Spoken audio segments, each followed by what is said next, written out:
Hello, future physios, and welcome back to yet another episode of the PhysioSchool Podcast, your guide to becoming a physiotherapist. My name is Anthony Pinto da Costa, and for the first time in a while, today I'm joined with both of my wonderful co-hosts, Mr. Cash Mahdi and Mr. Reed Vandervluten. Reed, let's kick it off with you, man. How's it going? Man, things are good. Leafs are winning right now. Blue Jays right around the corner. I mean, what could be better? Plus, I'm back on the pod with Cash. It's been like months right now, so I can't long complain. time. You're doing really well. It's been a long time, dude. You look good. Oh, thank you. I just shaved my head. I noticed. Absolutely. Yeah. Yeah, I shaved it last night. I knew the pod was happening today, and I was looking pretty rough. So I'm like, gotta clean up for this. This is going on YouTube. Shine, It's on the baby. internet forever. Guys looking shiny for sure, but overall, you're doing okay, Cash? Sorry, I was in the middle of drinking water. I'm doing good. Doing Perfect. good, yeah. Okay, I love it, man. So, fellas, all I gotta say is this pod's gonna be a fun one for sure, and the reason for that is because we got someone who we've been really excited to have on the pod for a while now, because today we got the pleasure of sitting down with Lara Gamgoum, a second-year physiotherapy student at McMaster University in Hamilton, Ontario. Lara, how's it going today? Good. I'm impressed as to how you pronounce my name amazingly. Hey, well, Thank you. I got some prompts at the beginning, so I'm not going to take full credit for that. You did well. So, You did well. Appreciate that. Well, Lara, I know you and I have been talking for a while now over the past couple of years, just on social media, and I know you've got quite the story of getting to where you are today, and really excited to kind of unpack that. But I guess we'll just start basic first. Would you be able to just tell the people who you are, a little bit about yourself, your name, your age, where you're from, education, all that, and then we'll just build on it from there. Sure, yeah. So my name is Lara Gamgoum, as Anthony mentioned. I'm 27 years old. I am from Mississauga, Ontario. Ethnically, I am Palestinian Egyptian. And I actually grew up in Qatar, as some people say it. So I did my entire schooling there. So from kindergarten all the way up to high school. Graduated high school there and then moved to Canada in 2012 to start my university education. So I went to U of T Mississauga, where I did a major in biology and then a double minor in chemistry and psychology. And then upon graduating undergrad, I also completed a master's in genomics and precision medicine, but this was back home in Qatar, so I went back for that. And then I applied to Physio, and here I am. Wow, that's cool. I didn't know any of that. So when you came to Canada to go to U of T, did you come as an international student or did you move with your family? No, so I had originally done like the landing with my family, so I was a permanent resident at the time. Oh, okay. Gotcha. And then what was the process like for you to apply for physio school? Because you did that after your master's, right? Yeah, so it's a bit of a long journey. I don't know if you guys want me to get into it right now. That's what we're here for. All right, awesome. Podcast. We want to hear it. Sounds good. Okay, so I'll kind of talk about why I got into physio in the first place, and then maybe talk about like the journey of application and all that. So I had, like I said, I grew up in Qatar, so I wasn't really exposed to physio as much growing up. I grew up playing sports. I was like really interested in basketball. I still play that till this day, but I never really was exposed to physiotherapy as a profession firsthand. And so it was really when I first moved to Canada, I would say in my third year of undergrad, where I attended a graduate program fair. So they had all these different graduate programs on tables, and you get to talk to representatives about the different programs. And I saw PT and OT and SLP, and I was like, oh, this sounds kind of interesting. So I had heard about it, obviously, but I didn't really know much about it at the time. So got a bit of more information from there. And then also in my fourth year of undergrad, I joined like an internship course in my fourth year. So essentially what it is it's a bunch of students like in their final year, and they approximately take in 20 students, and you speak to the professor and you let them know what career path you're interested in going into. So initially throughout my undergrad, I was really interested in dentistry because I knew I liked the sciences. I knew this is something I really wanted to do. I think I'm more of a practical, hands-on kind of person. So I was like, yeah, dentistry, that's it. Like, that's the thing for me. And then aside from that, I was also really interested in research. So that was kind of a backup plan for me. So when it came to the internship program, I had told my professors that I really wanted a opportunity at a dental clinic to shadow dentists and have like an internship opportunity there. Unfortunately, fortunately now looking back in hindsight, I think that at the time they didn't really have options for a dental clinic. So the next best thing, they were like, oh, there's physiotherapy. And since, you demonstrated that you're interested in having a practical component to science and things, this could be something you'd be interested in. So I was slowly being directed toward physio, and I was like, okay, well, I heard about it in the third year, like graduate fair thing. I was like, okay, you know what? Let's see how this plays out. So I ended up doing the internship that year, and honestly, I started developing an interest for it, and I was like, this is kind of cool, like, and it was a private clinic, so we were treating a lot of MSK and things like that, and I felt like, this is something I potentially see myself doing. So from that point on, it was kind of in the back of my mind, and I was thinking, yeah, okay, this could be something I can apply to. But still, like at the forefront, it was dentistry. I was like studying for the DAT exam. It was like my number one thing. So in the fourth year of my undergrad, I did end up applying to dental school, both in Canada and back home in the Middle East, specifically Dubai, because there weren't any dental schools in Qatar at the time. Got accepted to the one in Dubai.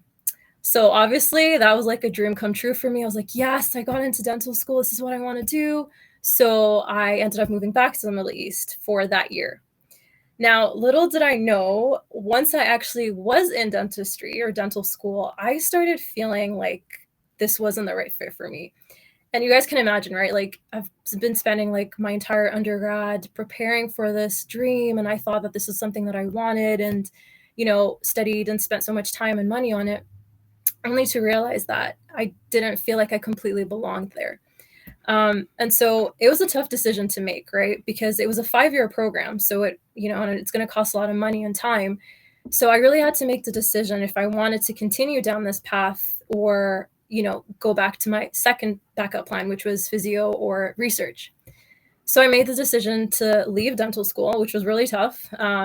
Because I had actually done really well during that year and my family were supporting. They're like, but you're doing so well, like give it a chance. But they could tell I was very unhappy and I just didn't feel like it was the right fit for me. So then after that year, I had started reading up a little bit more about physio during that year as well, even though I was in dental school. So that goes to show how interested I was in it.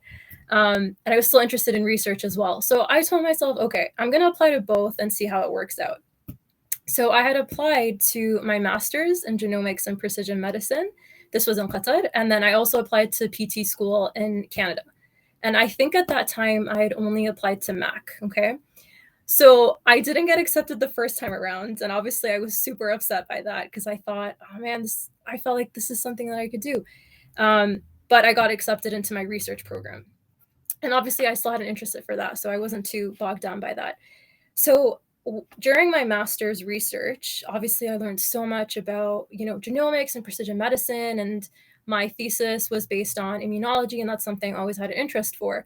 So I started developing all these different skills, but also content-wise, I feel like I benefited a lot from that perspective. But in the back of my mind, I was still thinking about physio. And so I thought to myself, you know what, this master's research, like I'm going to do my best in this, and I am thoroughly enjoying it. But one aspect of it that I didn't see myself continuing in was the wet lab-based aspect of it. I felt at that time that my personality, being like a people's person and tend to be a little bit more on the extroverted side sometimes, I felt like I don't see myself being in a lab like 24/7 and just, being on my own. So it was almost like hitting a bird with two stones here, two birds, one stone, where I felt like, okay, well, I'm going to have my research experience. And at the same time, I can use this to reapply to PT school. So that's what ended up happening. I applied after my research degree and I got in. So I wasn't one of those people that knew from like first year of undergrad, this is something I wanted to do. I wasn't really exposed to the profession to begin with. And I felt like it was only after I moved here and I saw so many different professions being presented in different ways that I really started opening my eyes to different things. So yeah, that's how I ended up in PT school. Very cool journey. Now, what schools did you end up applying to? So I ended up applying to MAC and U of T because I didn't want to be too far from home. So those were the main two. And I got into MAC and not U of T. Awesome. Yeah. Perfect. So Mac chose me essentially. Crazy story. Yeah. Yeah, and good choice because from what I hear, no shade to dentists, but satisfaction scores are much higher for physios than dentists. So Definitely not rather being pull the band-aid early on than go through all 5 years and then go through a couple years before you realize that for that's sure. not the right fit for you. For some other people, I'm sure they Yeah. love it, but yeah, we love physio, so go physio. That is such stat to throw out there, and I love it. Is it a cash stat? Listen, this is like something I went through too, because like when I was applying to physio school, I didn't know what I wanted to do. So life satisfaction was like a big thing that I was looking into, and I saw all the different stats. And here's another cash stat, but like I don't know how, I don't have any proof for this. This is something I just read online, but I think dentistry has a high suicide rate as well. It's true. So I heard means that later terrible on. life satisfaction rate. Mhm. Yeah. Yeah. Jeez. Just taking it on dentistry here. Yeah, I'm taking this podcast to the bummer side of things. No kidding. Let's switch things there. Killing the Lara, I mood. wanted to ask you a little bit about your experiences, and obviously your life experiences could probably take up, like a short audio books. But I was wondering what you could speak to about like your physio experiences. And I was interested when you were telling your story because it sounds like you didn't have that typical route of playing sports growing up and having to go to physio for something. Rather, your interest kind of peaked later on. So could you speak to that a little bit, please? So I actually did play sports as a kid, but the times where I did see my physio, I was pretty young at the time, so I don't remember much of it. But yeah, okay. no, definitely sports related for sure. And I think that's kind of why I felt like physio was the right fit for me from that perspective. But definitely thinking about the experiences that I've had, the main ones really I would say was that internship course that I had. I think that really solidified it for me. And then on top of that too, when I was in Qatar during my master's, I used every opportunity that I could to shadow a physio. So even while I was at the hospital doing my research for my thesis, I would part-time like go shadow a physio and like speak to them. And there were actually Canadian trained physios there. Like one of them was from Western, so I got to really speak to them about it. And one of them actually helped me with the application process. So I was lucky to network from that side too. But in terms of like other experiences, I think that shadowing definitely did benefit me. But one thing that I think really stood out to me in the physio profession is this idea of being well-rounded. So, at the end of the day, everybody that applies to physio is smart, right? Like we all have high GPAs, we all work really hard. But I think what really stood out to me in the profession is how you really need to have your core values aligned with being a people's person and being empathetic. So I think what really helped me is being really involved both in undergrad and during my master's journey. So in undergrad, I was really involved with different student clubs. So like the Muslim Student Association, the Egyptian Student Association, Tetra Devices for Disabilities Club. I was also part of the Intramurals Basketball Girls Club, as well as during my master's, I was also part of the basketball club there. And so I tried to really, focus on skills that I think would be transferable into this profession as well. Because I think that that's something school isn't really going to teach you, right? School's really going to teach you things that like hands-on skill and manual skills and all of that. But really, I was trying to find things that I thoroughly enjoyed, but also skills that I think would help build me up as a person. And I think that was the route that I chose to take, and it really did benefit me overall. And then obviously during my master's too, there were a lot of skills I learned there. So, research skills was essential, but also public speaking skills and networking and going to conferences. Like, I really believe that those were the things that helped me shape myself into the person I am today, and really helped me build my confidence from that perspective. So I think it was just important, or it's important for people to know that they're not really mutually exclusive. Like thinking about physio related experiences versus things that you actually enjoy doing, because at the end of the day, you're still you're still your own person, and you have to be able to find ways to connect the two together. So yeah. 100%. I love that for sure. I'm actually just curious. So I know you've obviously had a lot of experiences prior to PT school. Was there one peculiar experience that kind of shines through now that you didn't maybe expect in the past to help you in physio, but now you're like, wow, I'm glad I had that one in the past? Or is everything kind of predictable for you? I definitely didn't realize. So the scope of practice of physio, I think that was something that really shook me.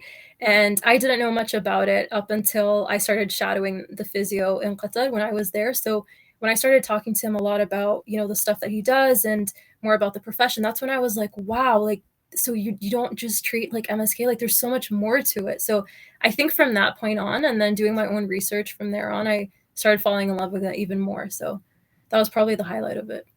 Yeah, for sure. That exposure is definitely key because a lot of Mm-hmm. people go in the dark for sure.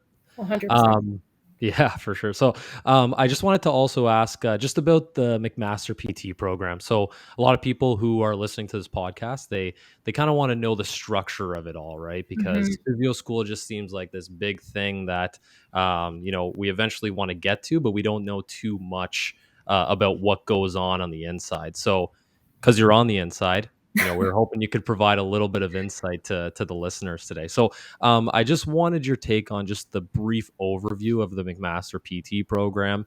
Maybe you can dive into how the semesters are organized, the placements, length of the program, all that good stuff. Yeah, for sure. So McMaster is pretty unique from the perspective that it is based on problem-based learning and a lot of that self-directed learning. So our program in total is 24 months, and it's a continuous 24 months. Now, the really cool thing about it is that we essentially have 5 academic units and 4 clinical placements.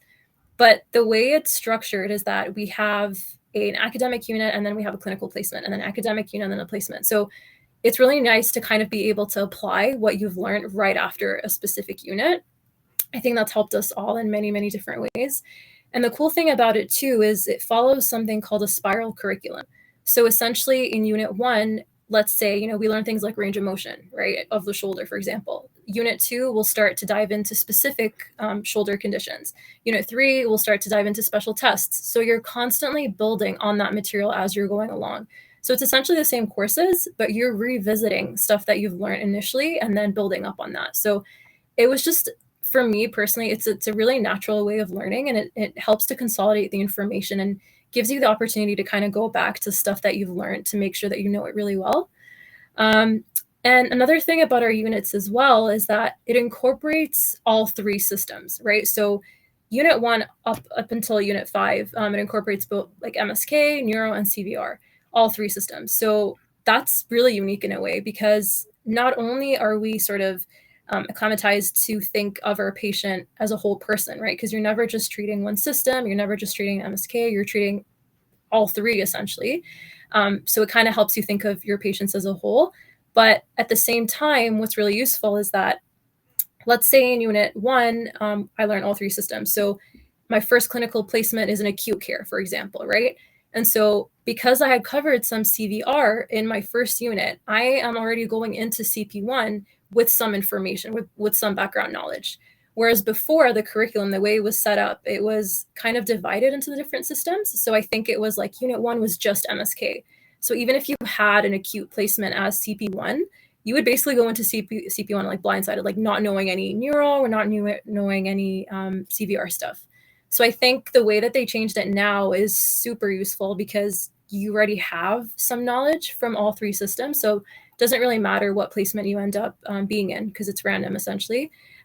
You go in with some sort of preparation in mind. And then in terms of the units as well, so like I said, we have 5 in total, and essentially they start off by being 14 weeks, and then they gradually become shorter as you progress throughout the unit. So first unit is 14 weeks, and then our final unit is only 10 weeks. Whereas the placements are kind of the opposite. We start off with 6 weeks of placement for CP1, and then CP2 and 3 is about 7 weeks, and then our last placement that's coming up is 8 weeks. So they do that on purpose, obviously, because they want us to get more clinical exposure. And obviously, as you work up through your placements, the expectations changes, right? So you start off with the expectation of being advanced, beginner, for example, and then going all the way to entry level. So that changes too. Yeah, I hope that was a good overview. First of all, I just want to say that your explanation was amazing. Thank you. You did a really great job at breaking down this new curriculum that they have. I always find it really interesting how Mac approaches instructional design, because it's always so different from all the other schools. Like the other schools go through a very traditional style of approaching physio and teaching physio, but I always notice that Mac year by year makes some sort of adjustment, so changes things slightly to make it a little bit different. I'd never heard that they've done this spiral instructional design style where they're doing like interleaving of different topics at the same time. They're spacing it so you're like seeing, MSK over and over and over and building on it. I think that's really cool. It makes a lot of sense too, and there is a lot of evidence in terms of instructional design where you are incorporating, spacing, interleaving, things that help people retain and build on that information. Now, another thing that Mac is well known for is problem-based learning. Can you talk a little bit about that for us? Yeah, so like I had mentioned before, so we have both problem-based learning and self-directed learning. So essentially what problem-based learning is it's incorporated into one of our courses called PBT, or problem-based tutorials. And these typically happen twice a week for a couple of hours. And basically what happens in the tutorial is you're in a group with about 6 to 7 other students. And your group changes every semester, obviously. And you're also in a group with a tutor. So usually there's 1 or 2 tutors. And the students are basically running the show. So the tutor is just there to sort of guide you, but we're the ones taking initiative during tutorials. So what happens is we're given a healthcare problem. So it'd be about a particular patient with a particular condition. And we have things like subjective measures, objective measures, and highlighting key conditions or signs and symptoms and so on. And so what our job is to basically read through that healthcare problem as a group and then come up with learning objectives. So they could be questions about the condition or about prognosis, etiology, anything like that. And so essentially, once we come up with the learning objectives, we work on it individually then. So we go home, we spend like the rest of the week finding or researching answers to those questions. And the whole point of it really is for us to learn how to research to find information. Versus like your typical lecture-based thing that we're so used to in undergrad. So we're not really given the information per se. We have to go out and find it, which I think, honestly, it was challenging in the beginning for sure. But I think over the units, I really started to see the value in it because it really teaches me to be smart in my studying, and it forces you to understand or figure out what you need to know. Like what are the most important things you need to know, right? Because you can imagine, like, if you have like all these questions and you're trying to learn about these certain conditions, there's so much information you can find online, right? And one thing that I struggled with initially was, well, how much do I need to know? Like, there's so much information, like how do I stop?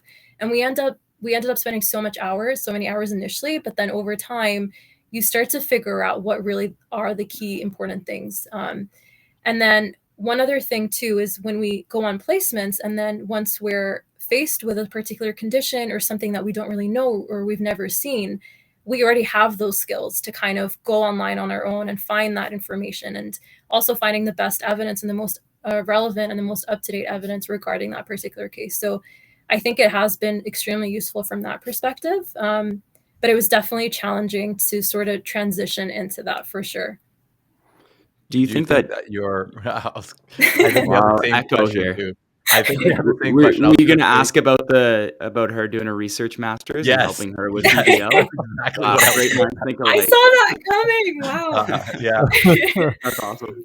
Yeah, for sure. I definitely think that did help because, I mean, research at the end of the day, right? I had to take like an intro to research methods and like how to analyze papers and how to analyze research. So that definitely did come in handy. But also I had to write a thesis paper too, right? So even when it comes to summarizing information, I feel like I'm quite confident in doing that now. So that definitely did help a lot. Nice. Thanks for And answering our as question. Well. Yeah, absolutely.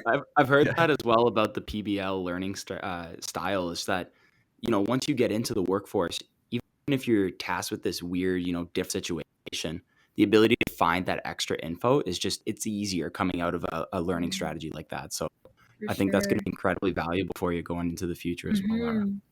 And I also think one thing that's been really useful too is because for every healthcare problem, we're always talking about a particular patient, right? So as we're going through this healthcare problem, I'm always just picturing that patient in front of me. And then as we're progressing through the healthcare problem, I'm starting to add on more layers to that particular patient. So it becomes easier to remember almost. So now anytime I come across that specific condition or case, I think back to that particular patient. So it almost helps you retrieve that information a lot easier too. So it helps in consolidating it as well, in addition to like having that skill to go out and research your own information. So yeah, it's been really useful in that way as well. That's great. I'm going to transition a little bit here with the next question to a little bit more about your application and the admissions process of getting into Mac. And a topic that we get a lot of questions about is the interview and getting into Mac and taking that Cure a Talent interview. We know that it causes a lot of anxiety for individuals, makes people feel a little bit nervous. So I wanted to ask about your experience with it. And of course, you don't need to go into specific questions or answers or anything like that. But how did it go for you? What was your experience like? Yeah, so this is actually really funny because I applied twice to Mac. The first time I did the interview, I thought I nailed it. I was like, yeah, I got this. And because it's 75% worth of like your admission, I was so confident I was going to get it. I was like, yeah, I got this. But I didn't. And then the second time I did it was the complete opposite. I thought I did horrible at it, but I ended up getting accepted. So then kind of reflecting back at both those situations, I think I was able to pick out what I possibly did better the second time around, even though it didn't feel like it. So one thing I would definitely suggest people do if they do get the chance to do the Cure Talent is, honestly, it's not so much about what you say as much as it is how you say it.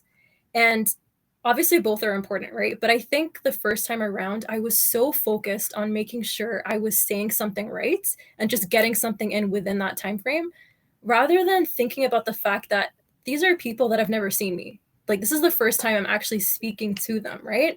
So far, I'm just a name on a piece of paper to them, right? So the second time around, I kind of went in thinking, okay, well, this is really just an opportunity for me to show them that I think that I'm qualified for this. Like, I think, my values and my qualities align with being a future physio.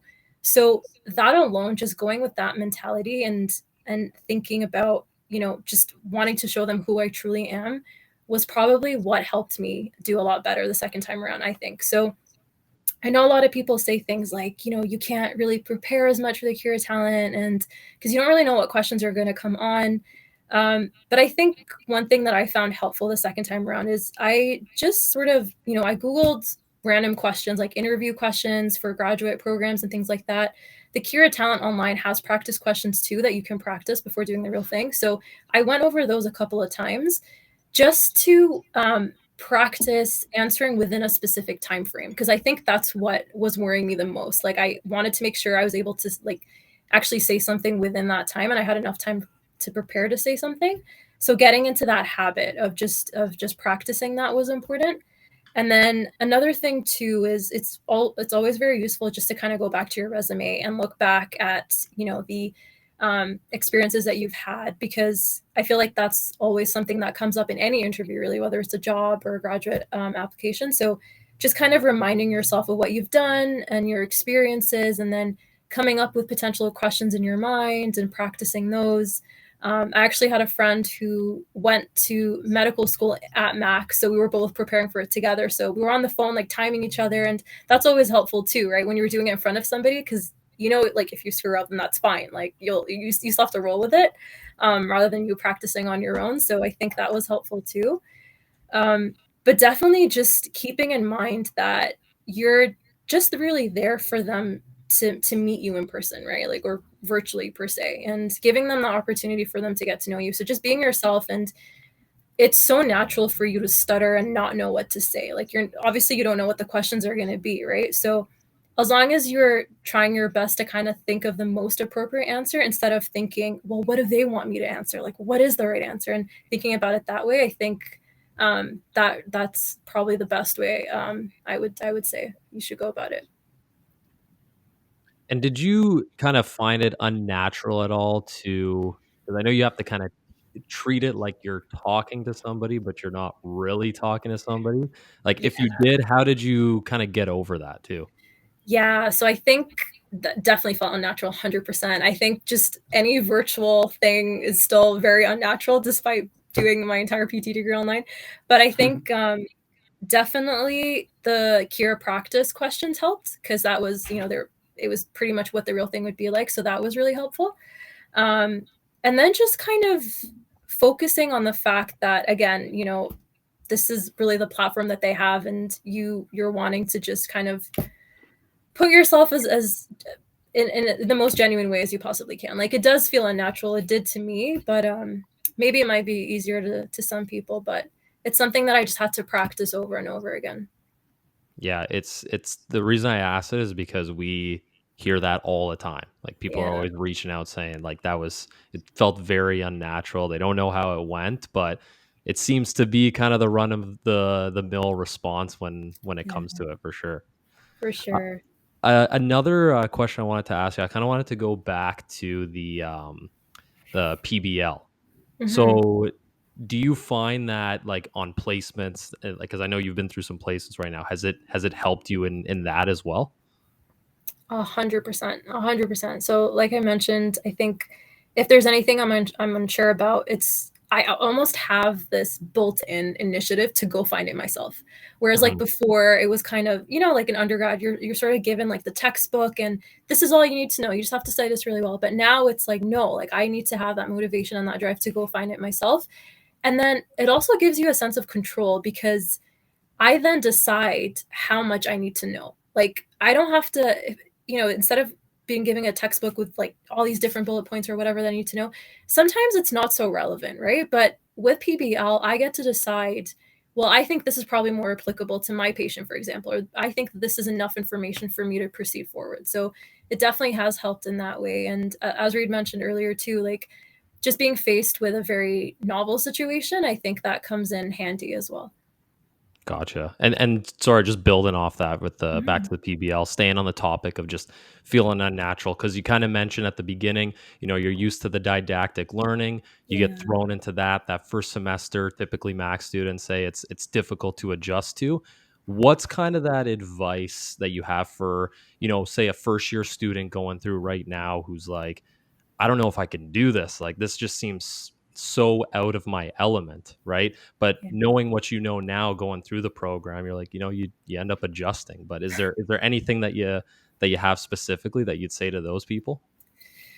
Honestly, I feel like you have to go through it to get through it. I feel like it's one of those things that it does get better. Like, I promise you, it does get better. And we've been told that since Unit 1 as well. Like, it is challenging, but you'll find yourself in Unit 1 spending like hours doing research, obviously, right? Because you don't know where to start. Like, you don't even know what research to go to begin with, right? And then now, as the units progress, you start to learn, okay, well, for certain learning objectives, this is the particular resource that I can go to. So it honestly comes with the experience. Like, there's no direct answer to this question, I don't think, but it's definitely normal to feel that way, and it does get better with time. And I think putting in the effort, really, in Unit 1 especially, to learn those strategies and figure out what works best for you is really important, because you don't want to go in and kind of putting in 50% effort, because you are going to continue with that for the rest of like the next 5 units in total, right? So don't be too harsh on yourself. Like, everybody's going to feel that way. It is a transition. And I think not just with PBL, but the whole self-directed learning thing. But you will find, and personally for me, I really started seeing the value of it when I started my first placement. That's when I was like, oh, wow, like I actually remember this stuff. Like, we talked about this in a healthcare problem, right? And that's when it really starts to click and you realize the value of it all. So, yeah. Gotcha. That's great. I love it. And I think it's like anything, you get some reps in and things start feeling natural after. Like, the first time you do something as simple as a subjective interview, like it's just not the best job for most people, but now you can probably just ring it off like it's nothing. So yeah, it does get better. You heard it here first from Lara. So next question I got for you. Do you have just any general pieces of advice for anybody who's applying to McMaster right now? So think back to you a couple years back. You're applying to this big, scary physio school at McMaster University. What's that advice that you wish someone told you when you were applying? Okay, so I would definitely say start early. Know what the requirements are, like from the get-go. I know that I think I haven't looked at it recently, but it was the last 2 years that they calculate your sub GPA. So making sure that you nail that and do the best that you can. But like I said earlier too, don't lose sight of what interests you as a person, right? Remember that this profession is something that requires you to be a holistic person. It requires you to have that good balance, and you need to take care of yourself through the process too. So I think, try and find experiences and opportunities, not for the sake of putting on a resume, but for the sake of building your character, for the sake of building your skill set, for the sake of it, aligning with your core values, essentially, right? So that would probably be the best advice. Because like I said, with Mac, 75% is based on an interview. And you don't want to be one of those people that has like a bunch of things on their resume and, you have all these things checked off, but it didn't really impact you as a person or as a person, essentially, right? You want to be able to take every opportunity, whether it's like a social activity or a part of a student club or sports or whatever. Think about how those skills can actually transfer to you as being a future physio, right? And own that, like in the interview, like speak about that. And yeah, so those are probably going to be the main things in terms of just like non-academic things. And academic things, obviously making sure you start early with your application, making sure that you have that opportunity to just at least shadow a physio, because I think you need to also know what you're getting yourself into, right? You don't want to apply for the sake of applying for it and then ending up realizing that it's not what you want, essentially. So making sure of that is really important. And starting early with the application process for sure. Yeah, and on that note of being a well-rounded person, can you talk a little bit about student life at Mac PT? And you're a professional student. You've been in school forever, so you're the best person to ask about this. Well, it's been a little bit difficult at Mac, to be honest, because it's been COVID, right, the whole time. Yeah. So we've only started returning back to in-person learning like this past month, and it was just finals. So I am looking forward to the next step. I commute, so I don't actually live in Hamilton. But I know that a lot of my peers who do live on campus, they get together, they do things, and the intramurals started, I think, a couple of months ago. So a lot of them are involved with that too. But I honestly am not the best person to talk about that. We'll see next semester. Never mind then. Not the best person. I lived at home in my undergrad, and I lived away when I was doing my master's, and it's such a different experience. Yeah, definitely a different experience when you're living on campus versus sure. when you're commuting. How's the commute? Maybe we'll ask you about that. Not bad, actually. There's quite a few of us that commute, like quite a few. There's about like 6 of us that take the bus, and then like another 3 that drive there, or 4 that drive there. You're coming from Saga? Mississauga, yeah. So most of us are from Mississauga, some are from Toronto, and then a couple are from like Brampton area. So not too far. It's about a 50-minute commute. And funnily enough, like because campus was pretty much closed and there wasn't so much of student life happening, I know some people who actually moved from Hamilton to Toronto to experience that Toronto, because they're out of province student and they want to kind of experience that Toronto lifestyle. But I definitely think starting next semester when things open up, we'll definitely be more involved, and we get to actually, interact in person with our classmates. So we're very excited for that. When you got in, it was 2020, right? 2020. Yeah, 2020. Okay, so peak COVID. Yeah, exactly. Like Tiger King era COVID. Yeah. Okay, gotcha. We went through virtual, yeah. Yeah, and how was that? Honestly, it wasn't so bad. Like rolling out of bed and getting to lecture, Yeah. like, and okay, so in some ways it was kind of nice because it sort of brought us closer together as a class. I feel like, we had a bunch of different virtual events online, especially for like orientation week and stuff, like games and trivia and stuff. There's 2 particular representatives in our class that do an amazing job at that. So I think, that brought us closer in some way, but obviously we still miss being able to do things together, like play sports or, hang out. So we've only started doing that recently. So we're very excited to go back to doing that soon. And labs, those were still done in person though, right? Yeah. So labs were the only lectures or classes that we had in person. So initially when things were a little bit tighter, we had one particular lab partner that we would work with. And then now obviously they've opened, like we've gotten rid of social distancing, and majority of our classes are going to be in person now. So yeah. Very cool. Then you can report to us back and let us know how student life is. Yes, exactly. Is there anything you're looking forward to exploring within Hamilton, like when you're able to spend a bit more time there? Ooh, all the hiking spots. I feel like I've only been to a couple of them so far, but definitely that. And getting outdoors and like exploring that, because I feel like there are a lot of really cool places in Hamilton. But I always joke with my friends. I'm like, you guys, like, Saga's the best. Like, it's, there's so much to do here. Like, you guys should just move here. But no, honestly, I feel like all the waterfalls in Hamilton, I really want to do that. And then just getting together with, my friends and my classmates and playing sports. I know we've been planning to play basketball for the longest time, and that hasn't happened yet. So hopefully that happens soon as well. Nice. And I got one more for you here. So the only reason I asked this question is my brother's a former Mac grad. And Nice. I asked him 1 to 2 years into his program what a marauder was. And he answered that he said it was an otter, and he was way off track. So do you know what a marauder is? It's like a type of bird? Yeah, you got it. Nice. Okay. Yeah. Wow. There's like actually a bunch of YouTube videos out there of like people interviewing at Western about, hey, do you know what a marauder is? And no one has any idea. So good for That's you. so funny. I honestly didn't know what that was until like first year. And I was like, what is a marauder? But no, I'm glad I cleared that. I passed the test. Yeah, you got one up on my brother. That's for sure.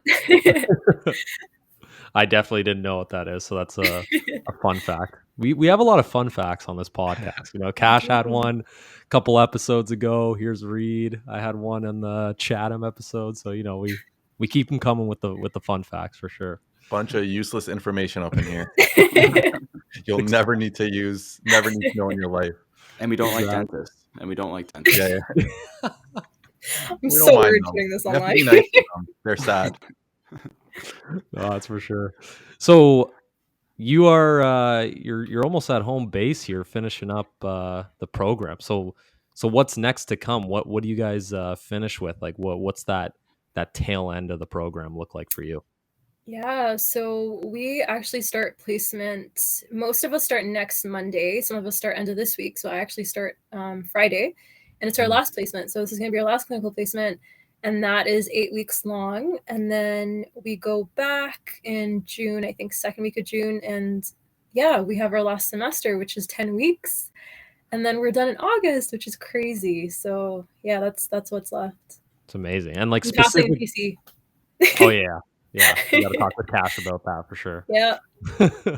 And like specifically for you, so do you know what that placement is already? Yeah. So my placement is actually going to be in Milton at a pediatrics clinic.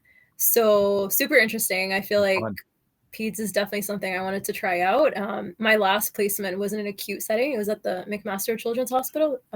So again, pediatrics, and it was incredible, but also so exhausting. Like I honestly didn't imagine how exhausting it was going to be. So I'm definitely excited to try like the rehab side of things, because it's my first neuro placement as well. So I'm excited for that. Awesome. For some reason, placements always felt way more tiring than when I was working. I don't know if you guys felt the same way, but when I was doing placement, I felt exhausted by the end of the day. I think because your brain has to be so on, because everything's so new to you. But when you're working, it doesn't feel that bad. It's not as exhausting. No, I agree. You can have a life outside of work afterwards because you're not completely drained. Yeah. No, I agree 100%. I think a lot of us say the same thing.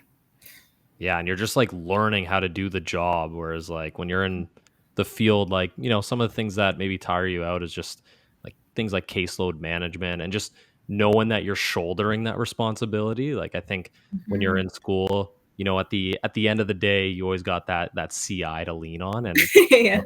It is going to be, and also when you become a CI, you pass off your caseload to the students. It's easy.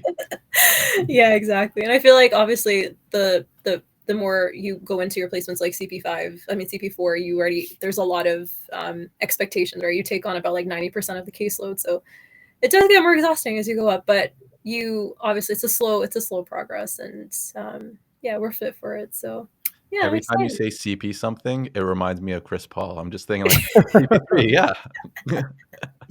Clinical placement. Yeah. Yeah. All right. Go ahead. I was just gonna say, so just jog my memory here. You were also at Brampton Civic for a placement as well, right? I was. Good memory. How Yeah. was So that? it was amazing. I was there for my first clinical placement. So it was an outpatient post-op. So it's a lot of post-op knee, post-op hip, post fractures. So that was awesome. I really enjoyed that. I never really saw myself working in a hospital though, but I think because it was outpatient, it didn't really feel like I was in a hospital, which was nice. So that was really nice. And I also had 2 CIs at the time. So it was really interesting to kind of see the different approaches that each of them took. But no, it was an amazing experience. And I think part of that placement too, once a week we would go into the geriatrics mental health ward as well. So I got to work with a lot of patients with dementia and Alzheimer's, and I'd never really been exposed to that before. And we would run group exercise classes for them. So that was a wonderful learning experience. Like I think I enjoyed that the most out of that placement. So yeah, no, it was awesome. That's awesome. It seems like you've had a very holistic experience with all your placements so far. So Yeah. hopefully that last one just is the cherry on top. Yeah. And just wrapping up here, I guess building off of those placements. I know again you haven't done the PEDS one yet, so maybe that's going to be the one that you end up going with. But I kind of wanted to ask you, do you know what type of PT you want to be? Do you know what type of area of practice you want to work in yet? Have you fully decided on that, or is it still open mind for you?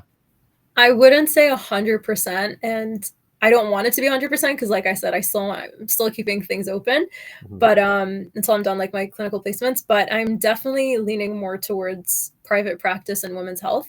I did take my women's health elective this past semester, and I absolutely fell in love with it. I think that that's definitely something I see myself in. And just because personal experience too, like I grew up playing a lot of sports, and a lot of my friends know that I'm a very active person, and it just resonates well with me. And I think I really want to use that platform to tell more people about physio. And like I said, because I grew up in the Middle East, and back then physio wasn't as big as it is now. Now it's huge and it's growing a lot, even in the Middle East and Qatar especially. But I want to really have that role in advocacy and telling people about what physio is, especially people from like my background and my culture. So, using my Arabic language to teach other people about it too. And, being like a visible Muslim woman too, getting people more involved in sports and kind of going down that road is something I see myself doing. So yeah, but we'll see. We'll see what happens with Pete's as well. I'm keeping my options open. Oh, that's awesome. You're going to be, whatever you do, I know you'll be a great representative for that for sure. Thank I can you say so that much. with certainty for sure. Thank you. No, definitely. Well, we've really appreciated your time. Boys, you guys got anything else to ask, or you think we're okay? One here? last question. Who you got for the NBA championship for 2022? Who's taking it all? Predictions here. Let's go. You're on the We'll spot. go back to it and we'll see if this was a good pick or not. It's a tough one. I don't know. I honestly don't know. It's tough. Give us This your is a final. prediction. You just give a name. One that obviously is realistic. What team specifically? Mm-hmm. Who you got? Who's winning this year? It's so Golden tough. State. Golden State. Huh? Okay. I like the pick. What do you guys think? Now I'm curious. I put a bet down. So I put a $1 bet down for the Phoenix Suns. Ooh. That's I'm Phoenix as well. Phoenix as well. You get like an 8-cent return on that cash. I think it's a good return. It's I think it's plus 350 or something like that. It's like you get $3.50 Nice. if they win that. They're the odds-on favorite right now because they have been killing it this year. Yeah, they have been. So it's about time Clinical Placement 3 gets the championship this year. That's awesome. Beauty. Well, Reed, anything else from you, man? No, just want to say thank you, Lara. This was awesome. Like you're extremely impressive from the 49 minutes that I've known you so far, and I'm really excited to be able to call you a colleague in not too long from now. So yeah, luck with everything. Thank you so much. Honestly, it's a pleasure, and thank you guys for inviting me. And it's really nice meeting all of you. Absolutely. Well, thank you again, so much. Thanks endlessly. So, guys, if you would like to hear more episodes like this, don't hesitate to leave a 5-star review. Maybe write a little something up for us. We'd really, really appreciate that. And if you want to reach out to us, just head into our show notes. You can reach out to us on all our social media platforms. All the links are there for you to chat with us. All right, guys, we will see you at the next episode. See ya.